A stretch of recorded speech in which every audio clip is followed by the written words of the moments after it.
Okay. So welcome everyone to the public consultation on 180 Main Street. My name is Miles Crowder. I work on planning files in Councillor Menard's office here in the Capital Ward office.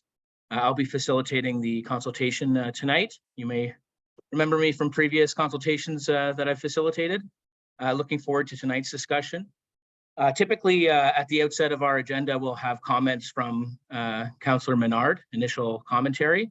Unfortunately, there's some urgent childcare issues that have come up last minute, and I'm afraid he's not going to be able to join us. But I can assure you folks that I will be pushing the recording towards him after this event tonight and providing a brief of the comments here tonight as well. So he sends his regrets that he can't make it at this moment. But thank you all for attending here tonight. Thanks to the applicant team and the Community Association and to our planner for being here as well to present the application and to answer questions about it and comment on it. So I do have a brief agenda. Let me just pull it up here.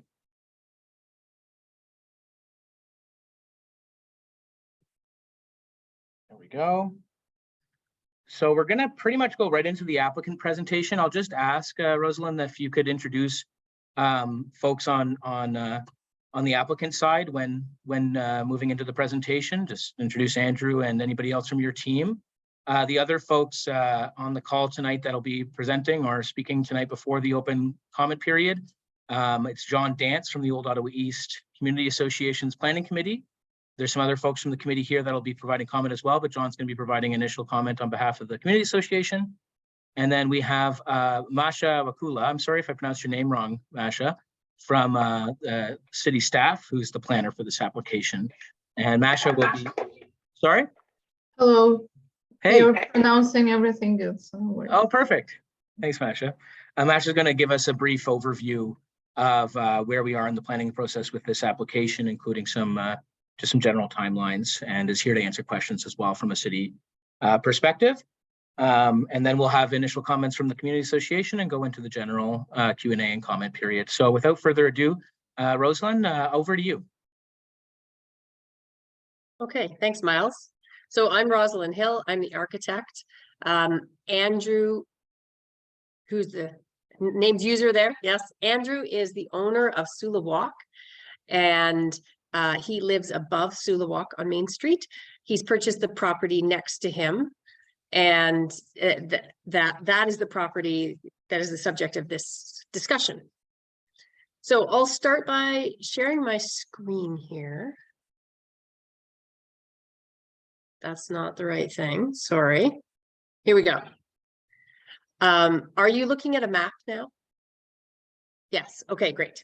So I think we all know where we're talking about, but the property here, it's important for us to frame this conversation in the context that exists there today, which is obviously evolving. You know, it's a moving target, the context in this little piece of Ottawa, in really the most interesting and ways, I think. So this is the little building that we are proposing to demolish. This is the existing Sula Walk building. Okay, and that's a similar view. Okay, and these are some before and after images. So this is the existing Sula Walk building. Sula Walk is in the ground floor. Andrew lives up here with his family. This is the building that Andrew has purchased, and he would like to develop it like this. So you'll see generally the proposal is to expand what's already there, more of the same. Andrew has been pretty warmly received, and I don't know how many people here love Sula Walk, but I love Sula Walk. Lots of people love eating at Sula Walk, and are really pleased with the dynamic that it's brought to the street in this place. This existing house it's a bit of a problem property in an otherwise growing and increasingly dynamic commercial strip. And so the project has the potential to be a really significant improvement to this little piece of Main Street. Andrew's plan is to move Sula Walk into the new ground floor space. And he can talk more about this, and to build some residential space above. And I'm going to switch over to the 3D model because it's the easiest way to understand what we're talking about here. Can everybody see that moving 3D model now? Yeah, okay. So that's Andrew's home above, Sula Walk, existing Sula Walk here. This is the proposed new Sula Walk. It would be attached, the two buildings would be attached to each other. They would still be legally two separate entities, but they would be physically attached. And the entrance to the restaurant would be down this little walkway seating area. And Andrew is going to dress it up. So we've got a little bit of a steampunk plant wall on one side, Asian hanging umbrellas in the ceiling, lots of windows. So as you come in along this seating area, you look in at the kitchen and see the food being prepared. And then there's also this service window, because so much of the Sula Walk business now is takeout. There'll be lots of seating, though, in this restaurant, and the hopes that lots of people will become comfortable with sitting in a restaurant again, and restaurant life will be back to what it was before COVID.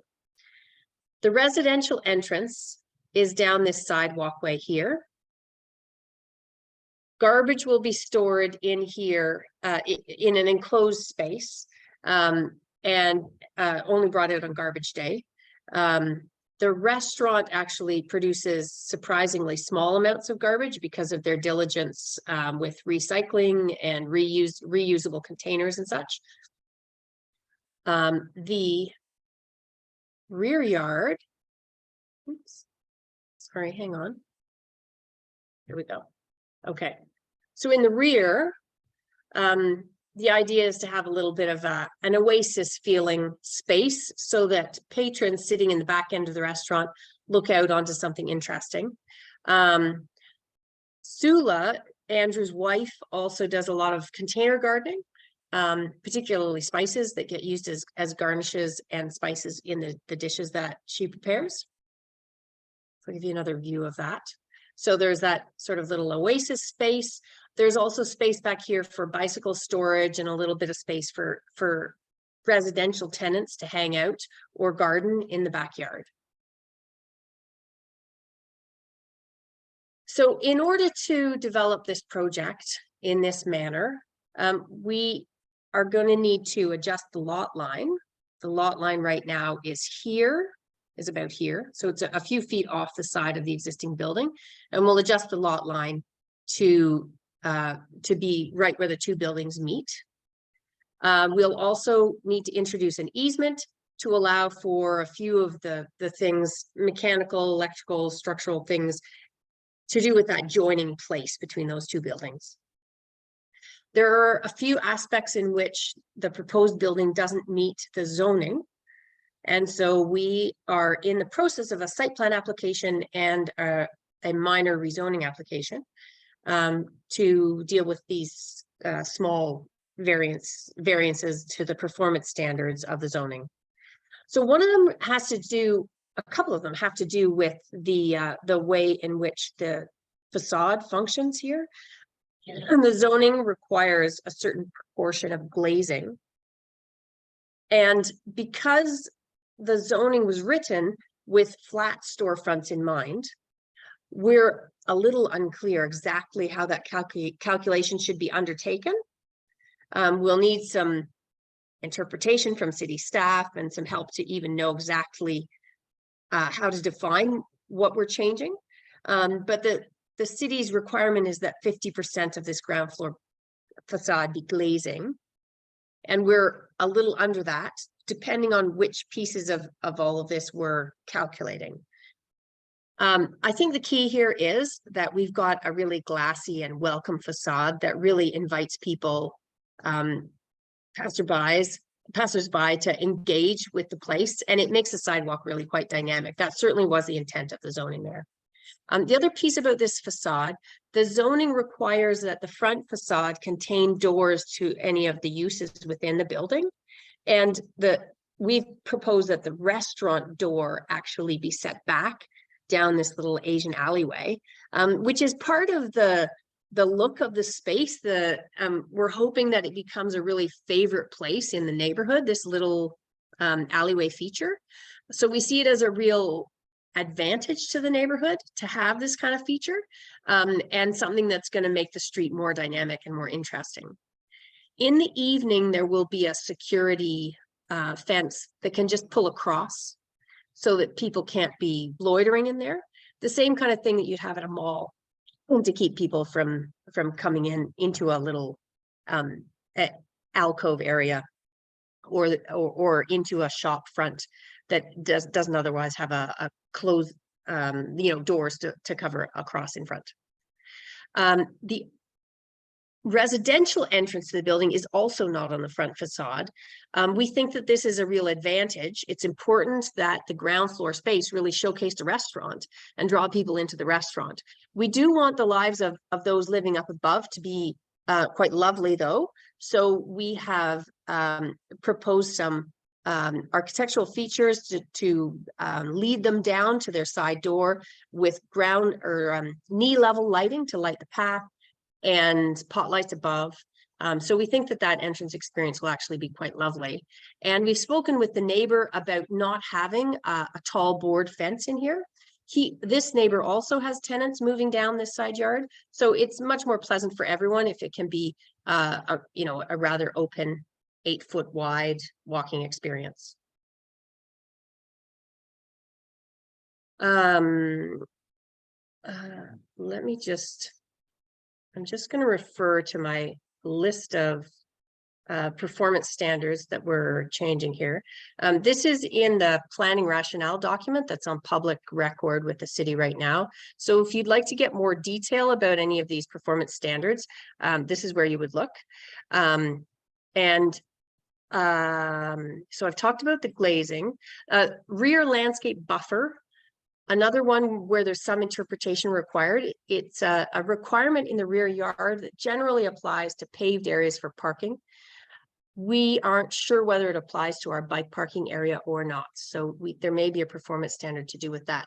But the idea of having the bikes in the backyard there seems really appropriate to us. So we'll just have to get some clarity on that requirement. All right, so next I'm going to talk about the parking requirement. So actually, let me just go back to those numbers for a sec. So a restaurant in this location that is 150 square meters or less isn't required to have parking. And this restaurant is just under that dimension. However, this restaurant also has a little mezzanine space for prep. It would be a little workspace that looks over into the seating area.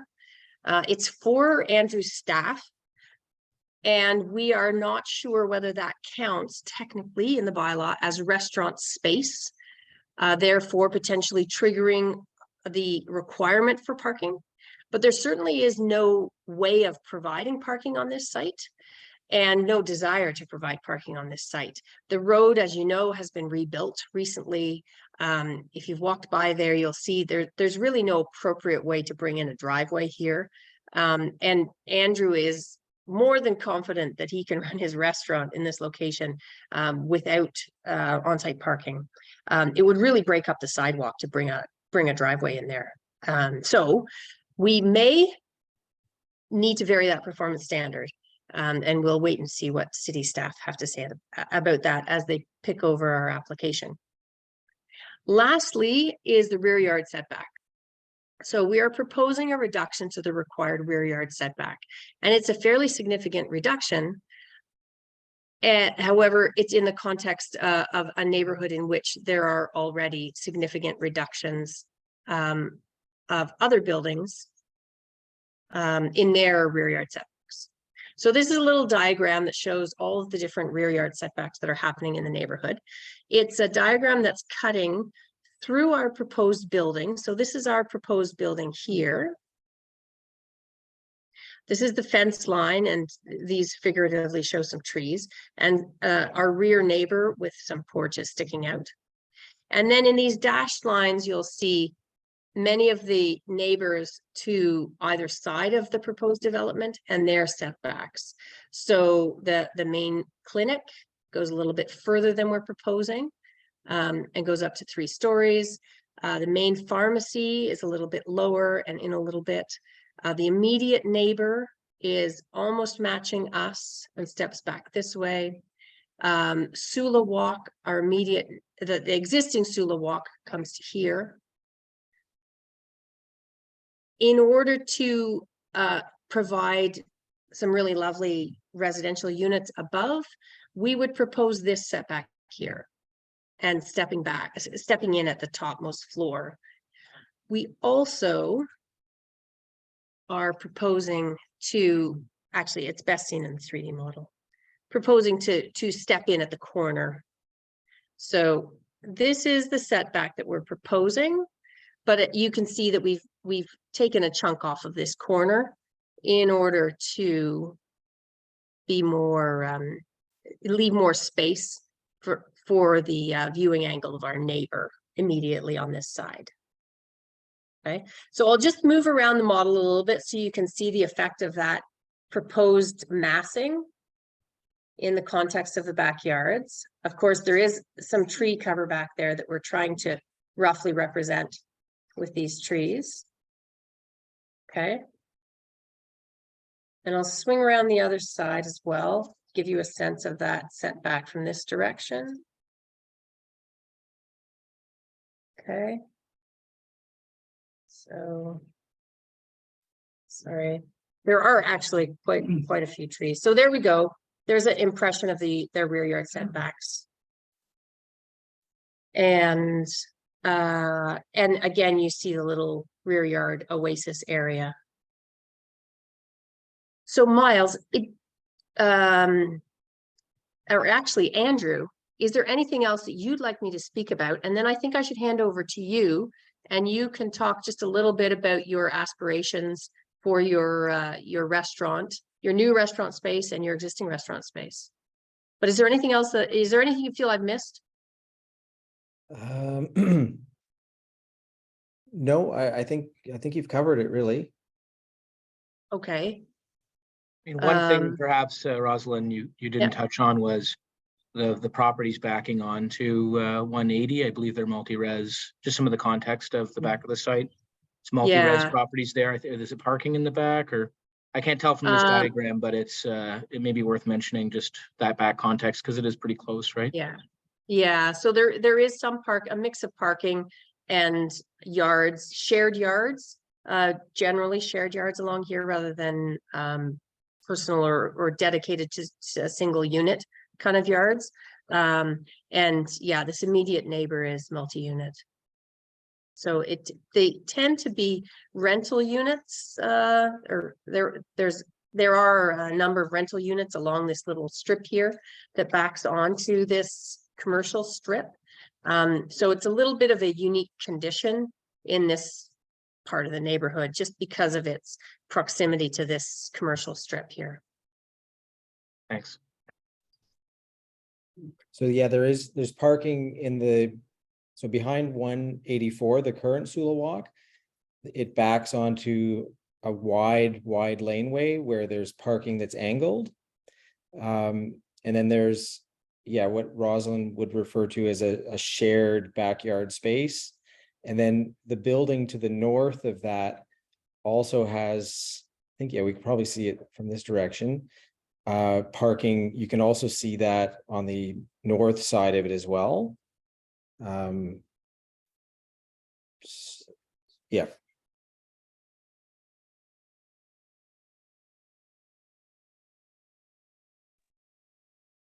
So I don't have anything else to add there. Well, why don't you go ahead, Andrew, and tell us a bit about, as Rosalind had prompted, about the restaurant and maybe what your vision is for the existing restaurant space as well. Yeah.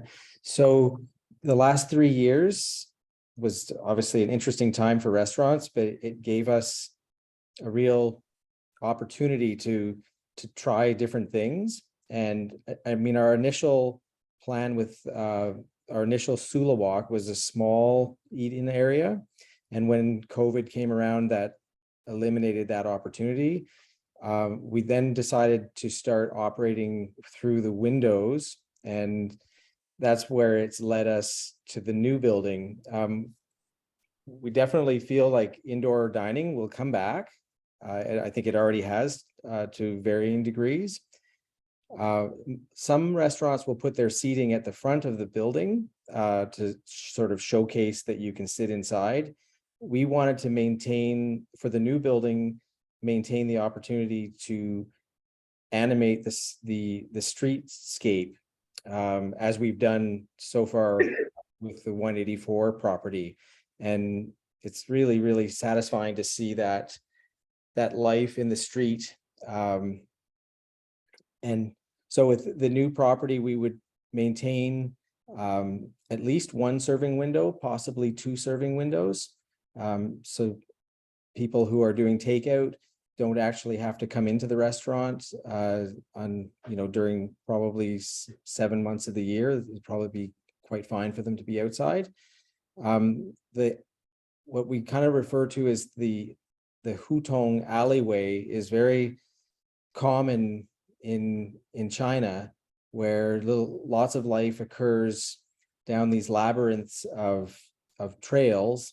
And that's where that idea initially came from. And again, we wanted to have an outdoor feel there. What else can I say?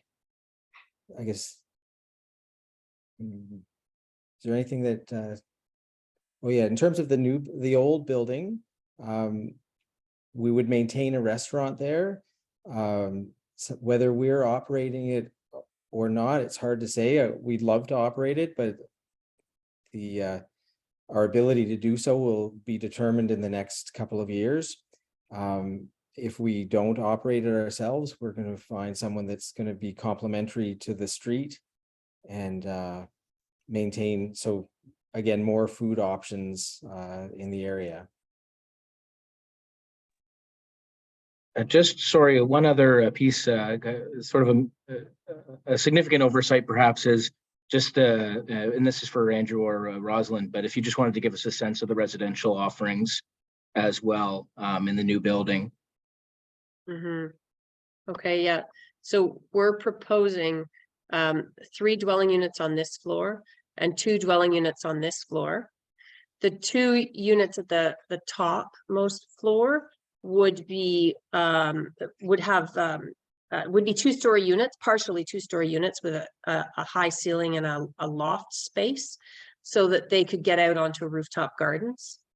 The rooftop gardens are positioned such that there isn't overlook to neighbors. So one rooftop sitting area would be here, another rooftop sitting area would be over here.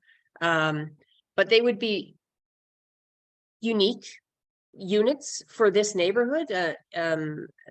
The neighborhood is now has an influx of very small condo apartment style units. So this would be offering something a little bit different for people who enjoy the kind of uniqueness that Andrew is bringing to this neighborhood. And there's 3-bedroom units here and a mixture of other bedroom units. Could you tell us what they are? In the way that the building code categorizes bedrooms, we technically don't have a 3-bedroom unit. One of our loft spaces is a master bedroom. And then there's 2 other bedrooms in that unit. So for all intents and purposes, it's a very large and luxurious 3-bedroom unit. If you look on our building permit, you'll find that it's described as a 2-bedroom unit with a big loft.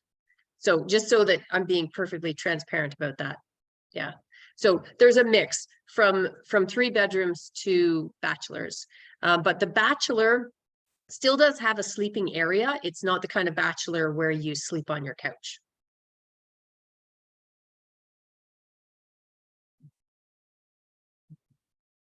Okay, thanks. Thanks for that. Is there anything else folks wanted to discuss as part of the presentation before I move things over to our city planner to discuss where we're at in the process? Oh, I think that's good. Okay, thanks to both of you. Thanks, especially Andrew. I know you were busy today and a lot on the go, and we always appreciate having the owner present at consultations. We don't always have that, so we know you're a part of this community, and it's nice that you're here to hear from folks directly. We do appreciate that. Okay, I'm going to move over to Masha. Masha is the city planner on the file, and Masha, if you could just say a few words about where we're at in the process on this file and what the next steps look like, and perhaps provide your email in the chat for feedback to be given to you.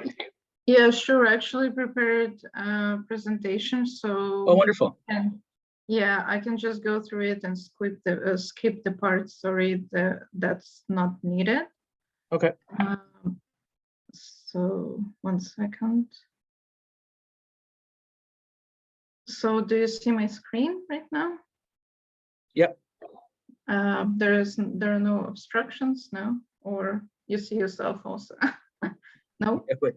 We can see ourselves in the screen, at least I can.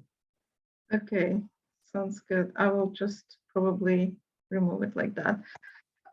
So I will show my contacts at the end. So I'm Masha Akula, I'm development review planner with the City of Ottawa, with the planning department. So I guess this group is very small, so I don't need to go through the explanation what is zoning. I imagine that people are aware. If somebody is not, we can come back to that after if there will be questions. Regarding the proposal, it's for three-story mixed-use building, as Ms. Hill explained. So I can touch base on the process and where we are now.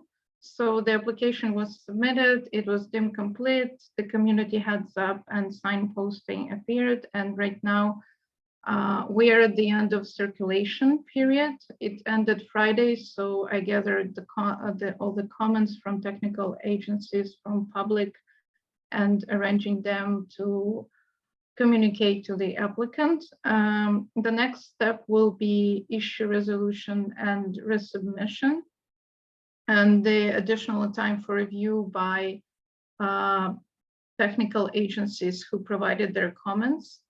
After that, when this period will be ended and the consensus will take place, there will be a report preparation, and after that, planning and housing committee with the appropriate notification prior to that for the members of the community who requested to be notified. And after that, the city council and approval or refusal of the application and the notice of the decision. Potentially, it will take place March, April, according to the timelines that the application is moving on.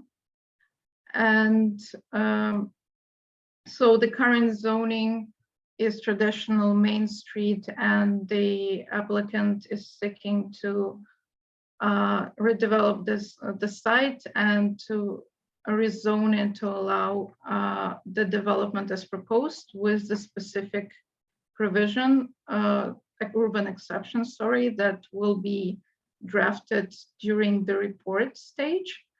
I can actually elaborate on the parking requirements. I believe I communicated it to the applicant, to Jonathan Harris, that the parking requirements are not, so the parking is not required because in the traditional Main Street, which is area Y at the schedule 2A and 2B, I believe in zoning bylaw, the restaurant use is an exempt if it's less than 350 square meters. So this part of the relief that was communicated in the planning rationale by the applicant is not even part of the public notification because it's not needed.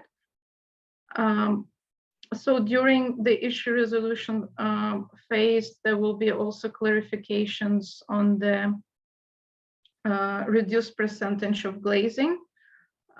This is the front of the facade that I've been discussing with the policy zoning team, and they provided their guidance. This is what should be, the whole facade should be calculated till the height of 4.5 meters, and it should comply with the 50%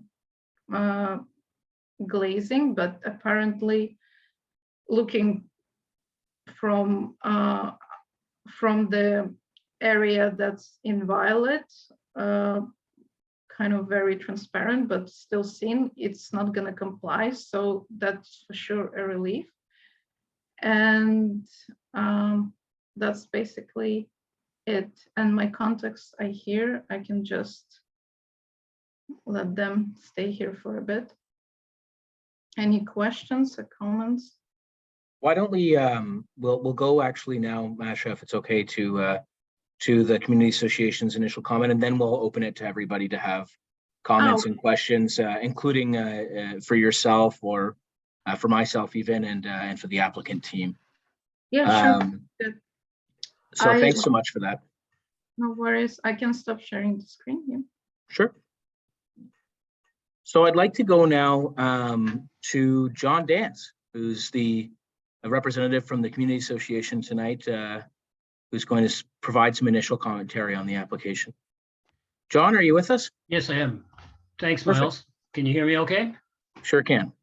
Okay, yeah, so, the Sulu Walk has been a considerable success in the community, and what Andrew and his family have done has been really benefit the community. Indeed, the building that he was courageously built, it's has set a fine model. That's what we wanted when we all worked on wanting to have Main Street a traditional Main Street with the new zoning and better, rebuilding. This is what we wanted, and you survived through the pandemic, and it's thriving business, and now you're expanding.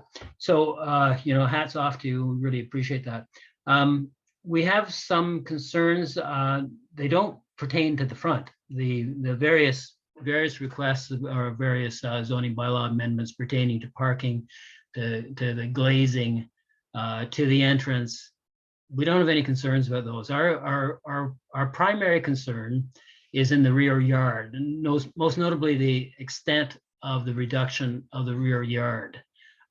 Frankly, we prefer it to be the same as what the existing part of Sulu Walk is, the adjacent, the Andrew's first building.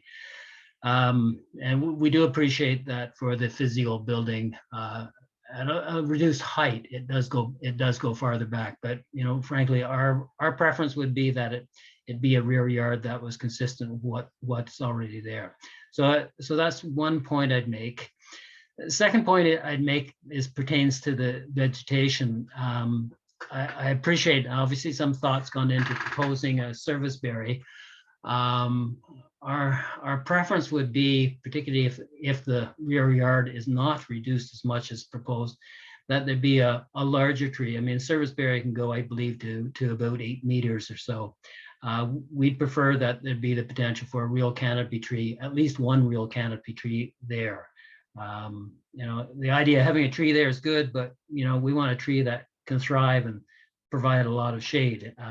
The idea of a green oasis is great too, but we'd like to see a little more space for the green oasis. Similarly, in terms of the bike parking, I mean, having it back there, it's okay against it.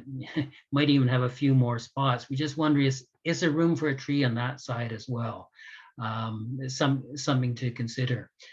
So my colleagues in planning committee may have a few other perspectives, and frankly, I'm interested in hearing on this call, and thanks Miles and Councillor for organizing this.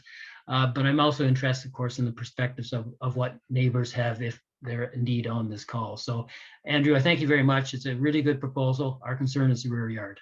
So, and again, my colleagues may have a few other comments when they have a chance. Thanks, Miles. No worries. Thanks, John. So before going to Georgia here, I'll just say, folks, now's the time we're opening up to general comments and questions, and I'd ask you to please use the raise hand function on Zoom to indicate that you'd like to provide comment or ask a question. If you're having trouble doing that, it should be under reactions if you're unaware of where the button is. If you are having trouble finding it for whatever reason, you can also please feel free to let us know in the chat that you'd like to provide comment, and I can add you to the speakers list that way. So without further ado, I see we have one hand raised already. Georgia, would you like to please go ahead and provide comment or question? Yes, I'm just curious. I think my question would be to Rosalind. So it appears like there are 5 bicycle spots. Is that correct, or are there more? No, it's just the 5 bicycle spaces at the back here. Okay, so I'm not quite. I don't understand though, because there will be more than 5 people in the new building renting. Mm-hmm. I know it, especially if you've got a 2 or 3 bedroom, there could be a family. Yes. Is there room to do more bicycle spaces? There is room to do more. If I just share the 3D again, and if we go around to the back, you see that there is quite a bit of space in there. Depending on how the tenants like to live, they could, reorganize this appropriately, I think. So I think Andrew's pretty keen to find people who love the location and want to make it their home for a longer period of time, and would be happy. I mean, maybe I shouldn't put words in your mouth, Andrew, but I imagine you'd be happy to work this out with them to suit their needs.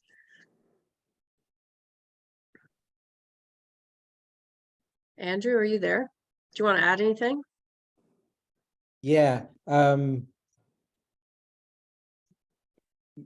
sure, absolutely. Like I can see the issue, and that something would make sense to adjust that. So I'm perfectly open to that suggestion. Okay. Do you have a sense, Andrew, how many actual people will be occupying it? If you've got, that's quite a few, really. What would be your guesstimate? As in how many bedrooms are total? Well, you've got a 2 bedroom that Rosalind was saying is close to 3, and then a couple of bachelors, and you've got 5 units, right? Masha, maybe correct me if I'm wrong here, but I recall the city using a 1.5 estimate for apartment style units in order to understand the numbers of people living in them. So there are a lot of single person households in Ottawa, and 2-person households in Ottawa. So it's many households, or probably the majority of households, would have an empty bedroom within their household, right? So you wouldn't assume necessarily the 3-bedroom unit would be for 4-person family.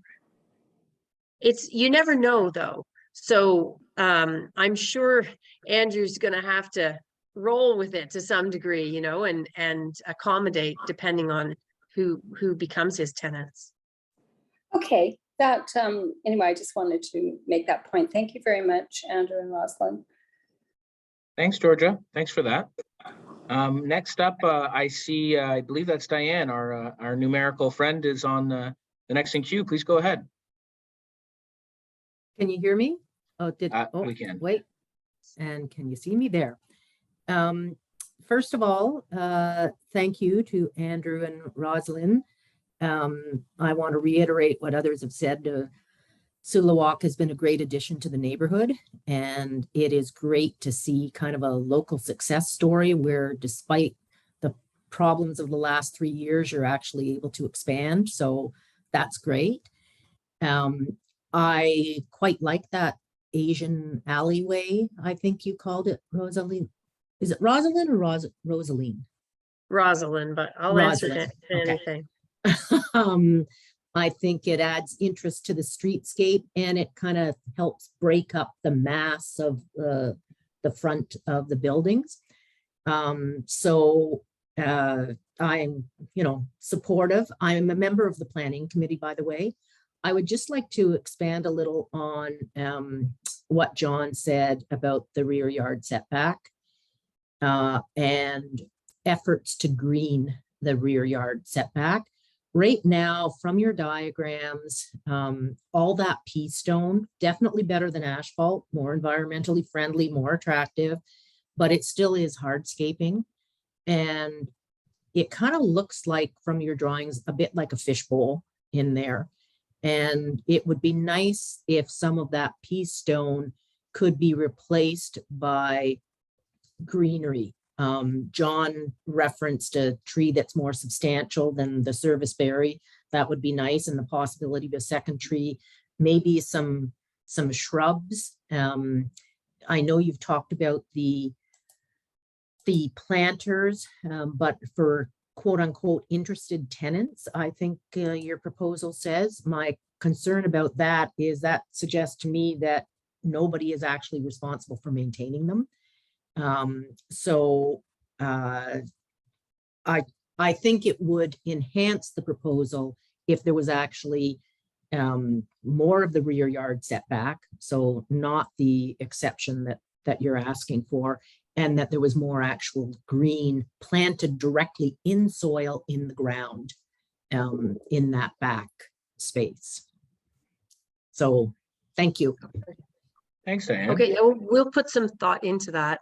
I wish I had a picture of Sula's rooftop on Sula Walk, because it is the most extraordinary planter garden land up there. I didn't but even know that there was a roof garden up there. Yeah, it's pretty amazing. But we will think about that. Thank you. Thanks. Thanks for that. Ron, I see your hand up next. Please go ahead. Thanks very much, Miles. And thanks for organizing this consultation. And also thanks to Andrew and Rosalind for the presentation. I think this proposal is going to make a great addition to what we see as our vision of Main Street in the years to come. So I think it's a great idea. I just have three quick questions. One, I guess, to Rosalind, have you spoken to the residents on Glenora directly behind to get their impression of the reduced rear yard setback? And couple to Andrew, will 184 Main Street ground floor remain commercial? I think Andrew has already answered that, but I'll just like to get confirmation. And third question, how many residential units exist in the existing 180 Main Street building? That's it. Thanks, Ron. Okay. Andrew, can you refresh my memory? How many units in existing 180? There are 2 units. Okay. And yes, absolutely, the ground floor of the existing 184 will remain restaurant space. It's kitted up as a restaurant now, and the installation of hood fans, ventilation systems for restaurants are quite dear. So now that it's been kitted up as a restaurant, it's most beneficial to Andrew to use it as a restaurant or rent it as a restaurant. And obviously it's a great place to have a little restaurant, so there shouldn't be any problem with maintaining that use. And no, we haven't spoken to the residents on Glenora, but we're interested to know if any of them are here.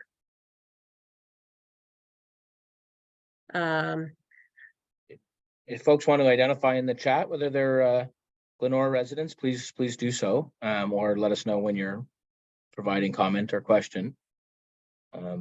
I'll just to clarify on Ron's question there, because I'm not sure that the answer was clear.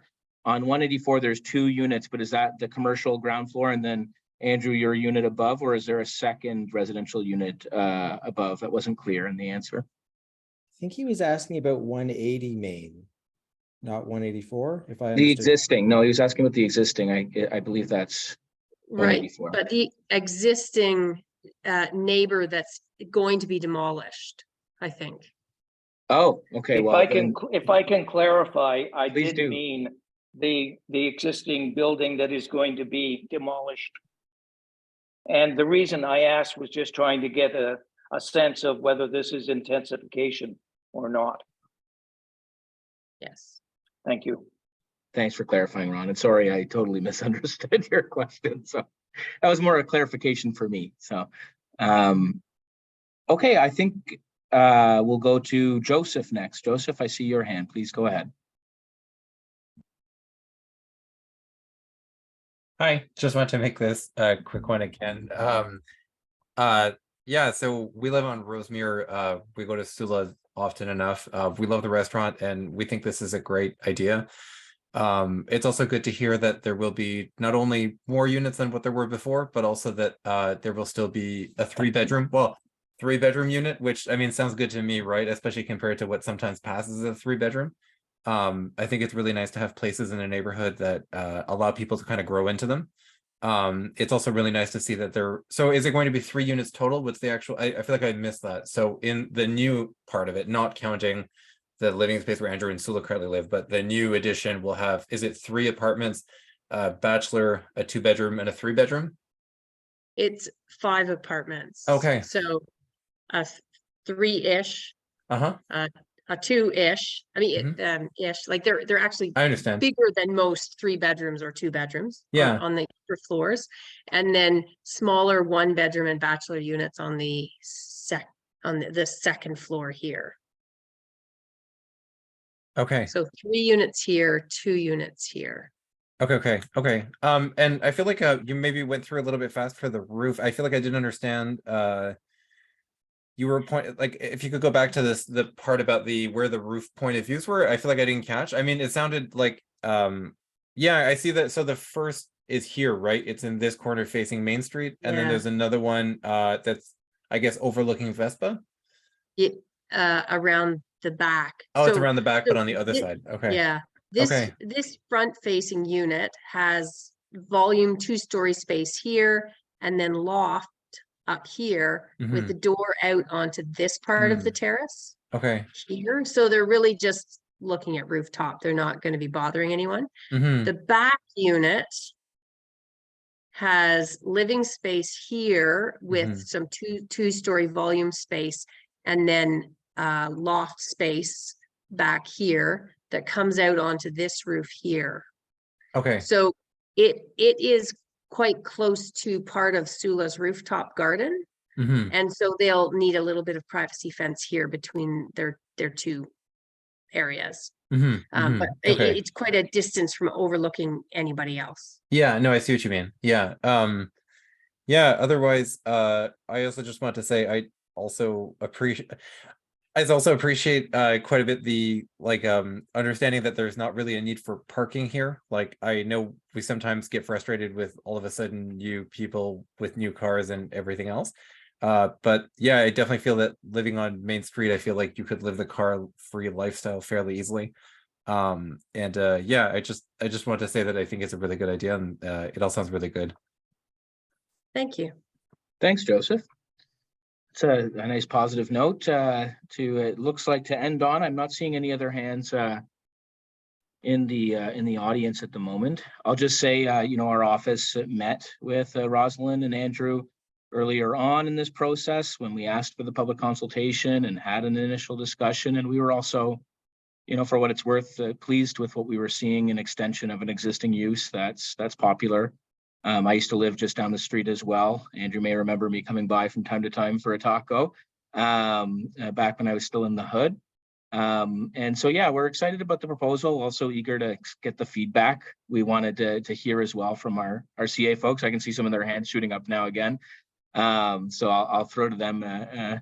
But I just wanted to say, yeah, we've also been pleased overall with the application as such, wanting to still hear from community members, of course, as to any potential concerns. But without further ado, I'm going to throw over to John, and then we'll go to Paul Goodkey. Yeah, just a very quick question. We'd like to put our comments, sort of general endorsement for a whole bunch of reasons, but there's one exception. What's our deadline? in terms of submitting comments. Yeah. Masha, so typically when we hold the public consultations, comments deadline is de facto extended for at least a day following or more. Can you speak to what you have in mind in terms of Well, we'll have it in. final if you- deadline for? If you give us a week, we have a few other things going on at the moment. Is that okay? Yeah, I think till the end of the week will be good because I'm still like assembling, arranging all the comments, but like officially, when the circulation date has ended, the comments can be still submitted, but it doesn't mean that they will be included. But because I'm in the process of preparing the consolidated comments, you still have time this week. Thank you, Masha. John, was that all? Should we go to Paul now? Thank you, John. Paul, please go ahead. Yes, thanks. And hi, Andrew, and hi, Rosalind. Yeah, I'm wondering, did you ever consider going higher than the height? You can go six floors here. Just wondering, did you ever consider going 4, 5, 6? Yeah. Another question is, so there remains to be a curb cut at the south end of the existing property then, and so that is a laneway going in. How many parking spots are there back in that location? And with respect to the rear yard, I know, Rosalind, you're happy with amenity space above grade, but and maybe I'm totally out of line in this location, but I worry about the infringement on that rear yard area. It's a semi-private amenity space, supposedly on both sides of the property line. Nominally 7.5 meters on either side, leaves lots of breathing room, for want of another word. I think the setbacks for most of the properties along this stretch are, I don't know if you can say reasonable. The Committee of Adjustment thought that the clinic was reasonable. That was back in 2009. There was lots of angst about that. Obviously, the pharmacy has always been there with a reduced rear yard. Probably wasn't even considered a rear yard back when it was built. I don't know. But in that you're on a traditional main street now, you have the traditional main street is on the main street side. There's the other setbacks are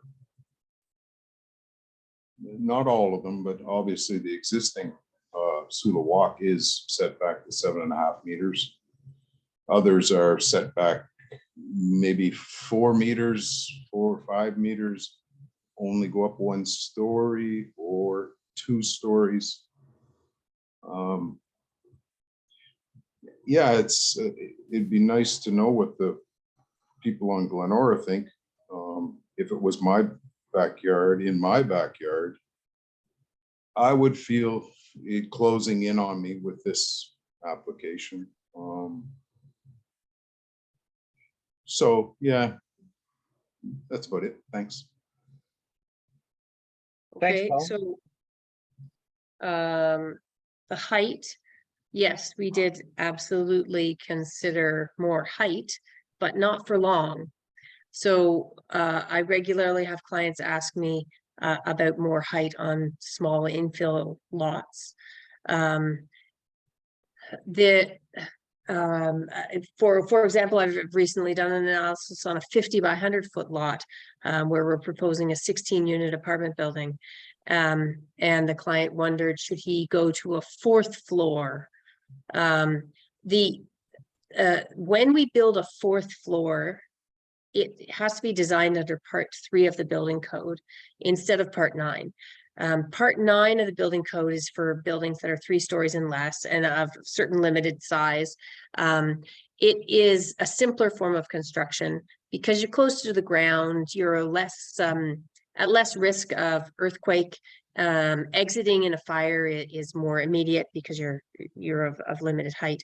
Once you cross over into part 3 of the building code and 4-story construction, there are a lot of increased safety requirements. So greater structural stability, sprinklers in case of fire, wider exit stairs, wider corridors, and an elevator for accessibility.